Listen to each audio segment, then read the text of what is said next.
Okay, once we have the machine warmed up, it will send itself back to its home position. We now need to set up a couple of important pieces with regards to the machine. But in order to do that, we also need to know what project we're running and what we're doing so that we can make that a more thorough and successful process. So you're going to take your USB stick, you're going to insert that into the drive right here at the front of the machine, like that. It's going to pop up, and we need to know what we're doing from these projects. You'll notice that they're dated and titled appropriately, hopefully.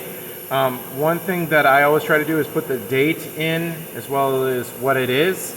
You'll note that there are a couple of different types of files going on here. There are NC files, there's TAP files, and there's Vectric CRV file. That VCAR file from Vectric is a master file that we can generate code to make this machine run. There are also NC files here that work with our Tormach machines, Tormach products. And then we have our TAP files that work with both Tormach as general G code as well as the ShopSabre. What we're going to do is we're going to open up this project right here and go to our VCAR and see the project that we've got opened up here.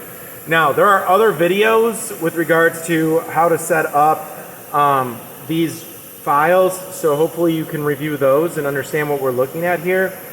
The biggest thing that we need to understand when we're opening this up has to do with looking at our tool paths, okay? Specifically looking inside them and looking what tool has been selected, okay? And what I mean by that is checking this tool number, okay? So this says tool number 7, and it says it's a 1/4 inch drill, which is really important to know. And then looking at our outside cut piece here, whoops, and looking inside here, it is a 1/4 inch end mill, okay? And if we need to edit that, we can take a look. And it's a 1/4 inch end mill, and it's tool 1, okay? So we have those tools there, and we have those set up.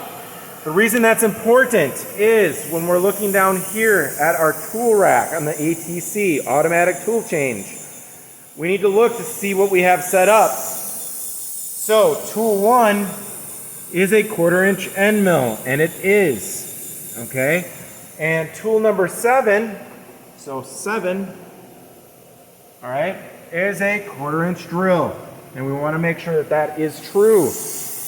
If they don't correspond, if you have a 3 or a 2 and you're trying to do an operation, it's going to grab these other tools and you won't necessarily get what you want in terms of the outcome, in terms of the process that you're looking for.